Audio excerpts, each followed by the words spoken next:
Hey, what's up, guys? Welcome to Earwax. It's Colin, and today we're going to be going over the brand new debut solo album from singer, songwriter, guitarist Daniel Kleederman, Another Life. So this is the first full-length solo LP from former lead guitarist and band leader of Bartees Strange's backing band, Daniel Kleederman. Full disclosure, Daniel did reach out to me asking if I would check out this album. He did not ask me to review it, but I wanted to anyway because I do genuinely enjoy it. Also, keep an eye out. I've got an interview with him coming out soon. So definitely, if you like this album and you want to check out some more like behind the scenes stuff of what went into making it, keep an eye out for that. Make sure you like, subscribe, ring that bell, and leave a comment down below if you enjoyed this video. All that stuff helps me out a ton. So let's get into just my overall initial thoughts on this album. So I love Bartees Strange. I loved his last album, and I was very interested to see what someone who worked very closely with him decided to pursue instead of continuing with that.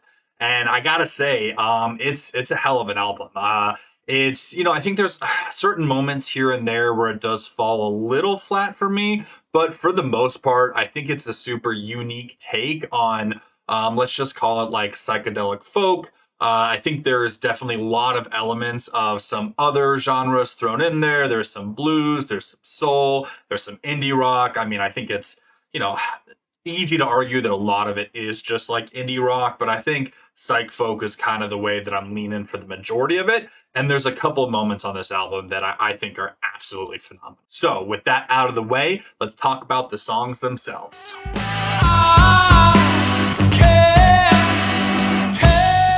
So the album opens up with A Knock at the Door, which is one of the singles off the album. And it's a spacey kind of acoustic, indie folk jam. There's definitely like some psych influences. Daniel's vocals here are very like airy and ethereal, but also very soulful at the same time.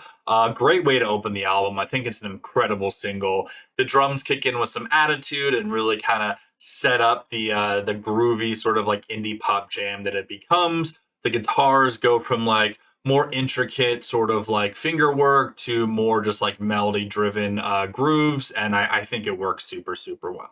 After that is I Know This Is Not the Place to Go In, which is kind of just like a transition track, and this is probably like my one issue with the album is that I feel like there's too many of these, and to go from your opening track into a transition track just like right away is certainly a choice.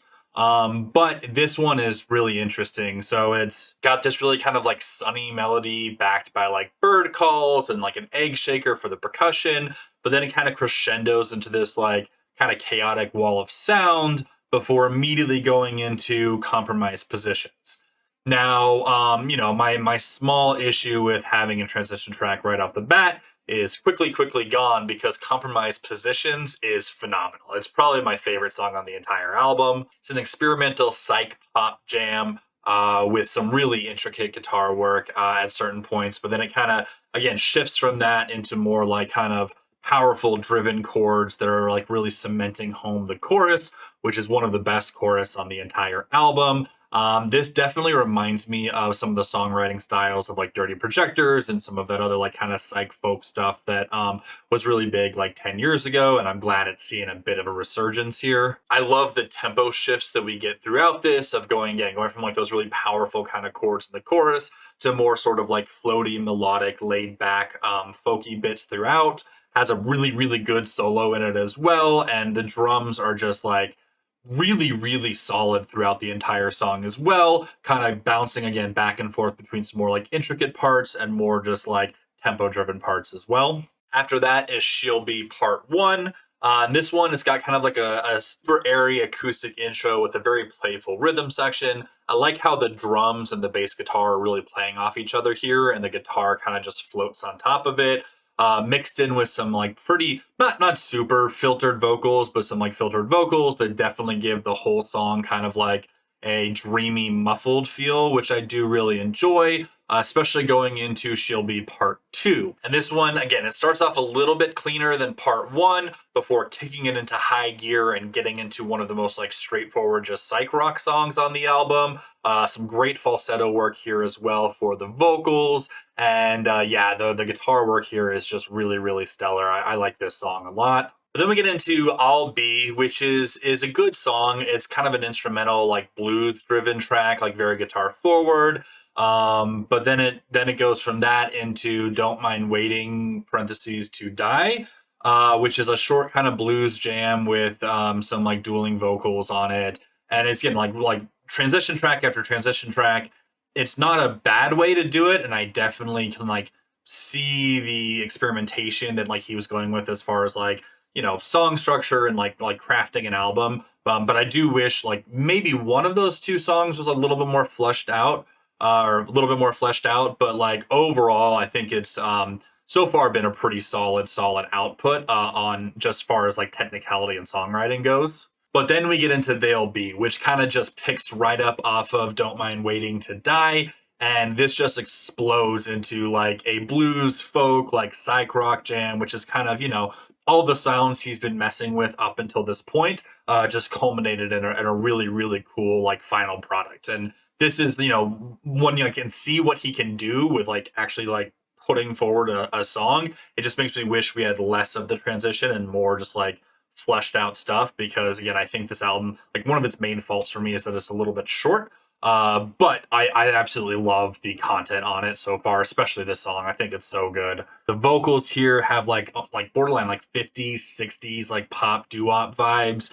The guitar work here is incredible. There's like a weird funky ass solo about like a little, I want to say about halfway through, that I just absolutely adore. It really like the bass line drives this song through like most of it, with the percussion and drums kind of just backing up a little bit. And then when the guitar does kind of come in and try to steal the spotlight, I think it does it brilliantly. Like this is an absolutely incredible song. Definitely my second favorite after Compromised Positions. Then we get into Another Life, which is another pretty like laid back kind of groovy track. It's got a slower intro, and it's got like a sense of like darkness and melancholy to it. I think lyrically, there's definitely a lot of allusions to, you know, regret or like misconnections or stuff like that. Again, I don't try not to get too deep into lyrics because I almost always get them wrong. But I like seeing, you know, a little bit more of kind of like a introspective type vibe coming from at least just like the vocals and the guitar work here. There's like a sense of longing you get with like some of the strings that he's added into this, and you know, you do kind of get a little bit of hopefulness a little bit towards the end of the song when the guitar picks up a little bit. But yeah, this is a really unique song on the album, while still maintaining a lot of the sounds that we've heard up until this point, and I think it's really, really good. Then we get into Mornings, and this is an interesting song. So like his vocal cadence and like delivery here is really unique compared to like what's on the rest of the album.